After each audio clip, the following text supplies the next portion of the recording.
आज जिल्ह्यामध्ये कुठलीही गोष्ट घडली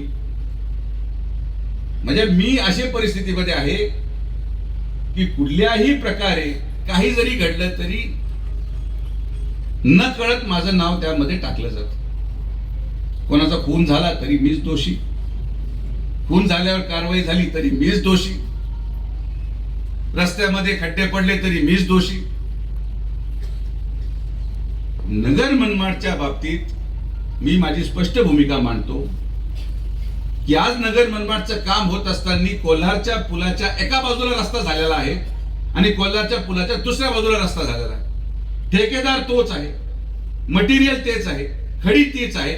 मग असं काय घडलं की पुलाच्या पलीकडं 55 किलोमीटर मध्ये एकही खड्डा पडत नाही आणि इकडे मात्र रस्ता पूर्ण धसलेला आहे. याचा विचार आपण करणं आवश्यक आहे.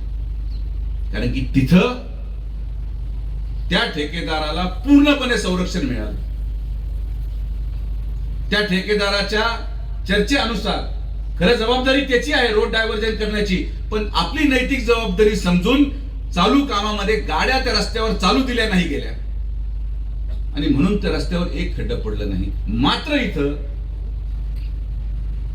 जेव्हा खडी टाकली गेली, ट्रॅफिक जॅमच्या नावाखाली कोणीही येऊन तो रस्ता उघडला आणि त्याच्यावर गाड्या चालल्या. जे ब्रिज तुटलेले आहेत, या ब्रिजवर त्याचा क्युरिंग पिरियड 28 दिवस होता, पण 5व्या दिवशी त्याच्यावर गाड्या घालण्यात आल्या. ही वास्तविकता आहे. राहुरीच्या ट्रॅफिक जॅम मध्ये तुम्ही सगळे साक्षीदार आहात की मीच एकटा बसून ती ट्रॅफिक जॅम काढत होतो. ते लोक कुठे होते जे आज व्हिडिओच्या माध्यमातून नगर मनमाडची अवस्था दाखवण्याला ज्यांना वेळ आहे, आज ज्यांना आंदोलनासाठी रस्त्यावर यायला वेळ आहे, जेव्हा ट्रॅफिक जॅम मध्ये लोक त्रस्त होते तेव्हा हे लोक कुठे होते? कोणी थांबायला तयार नाही. खडी टाकली, डांबर टाकलं का लगेच त्याच्यावर गाडी चालल्या.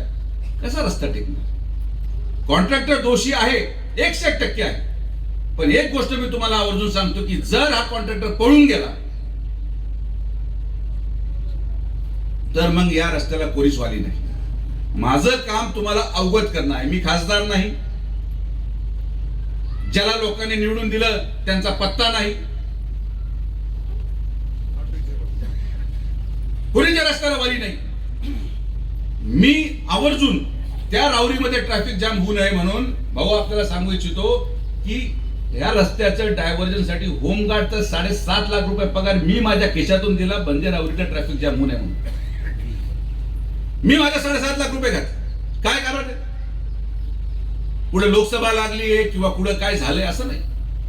आपण या नैतिकतेने जगतो की या रस्त्याचं काम झालं पाहिजे. तर ज्या मानसिकतेत मी काम करतोय, ज्या मानसिकतेत सत्यजित कदम काम करतात, त्याच मानसिकतेत प्रत्येकाने पुढाकार घेऊन थोडा त्रास सहन करून आपल्याला हा रस्ता पूर्ण करायचाच आहे ही भावना ठेवा. तुम्ही थोडं सहकार्य करा, तुम्ही थोडा त्रास सहन करा. डिसेंबर एंड पर्यंत रस्ता मी तुम्हाला पूर्ण करून देतो हा शब्द माझा तुम्हाला. वास्तविकतेमध्ये आपण राहायला शिकलं पाहिजे.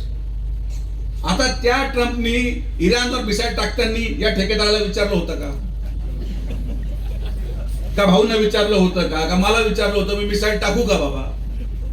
मी मिसाईल टाकल्यावर त्याचा काय परिणाम होणार? आणि मी देवाशपथ सांगतो असा वेळा माणूस मी माझ्या उभ्या आयुष्यात पाहिला नाही. सकाळी म्हणतो बंद, संध्याकाळी परत बॉम्ब टाकून देतो, परत सकाळी बंद, परत म्हणतो मी आता हे केलं. म्हणजे त्या माणसाच्या नादी न लागणं हेच आपल्यासाठी योग्य आहे. आज डांबर न मिळत असल्यामुळे भाऊ या कॉन्ट्रॅक्टरला डांबर दिल्लीहून आणावं लागतं गाडीने. जे रस्त्याची किंमत आज 5 रुपये असेल त्या किमती वाढून 2.5 पटीने किंमत वाढून त्या गोष्टीला पण मंजुरी घ्यावी लागते. हे टेक्निकल मुद्दे आहेत. आणि किती लोकांशी मी भांडू, किती लोकांना मी समजून सांगू. जो त्रास तुम्हाला तो त्रास मला पण आहे. आता माझ्या मुलीच्या शिक्षणाच्या दृष्टिकोनातून माझी बायको आणि माझी मुलं नगरला राहायला गेली, मी राहतोय लोणीला. आता रस्ता करणं किती गरजेचं आहे हे तर माझं म्हणून समजत नाही.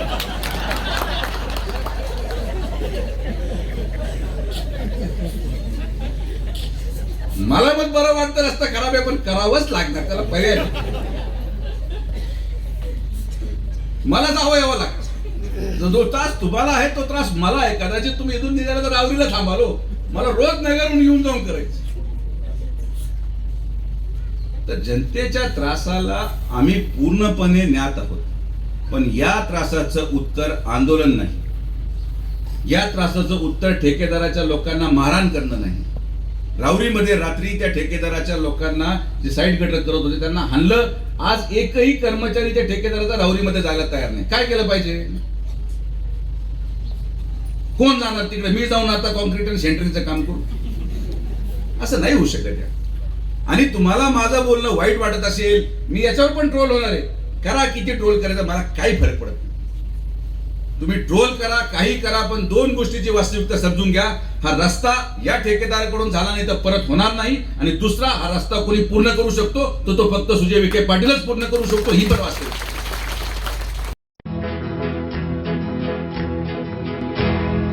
मौज मजा मस्ती मध्ये रमते मन, निसर्गात नंदनवन साई बन. मौज मजा मस्ती मध्ये रमते मन, निसर्गात नंदनवन साई बन. साई बन. सुटीचा आनंद लुटू झाडी हिरवीगार, प्राणी पक्षी कारंजे धबधब्याची धार. ला ला ला ला ला ला ला ला ला ला ला ला ला ला ला.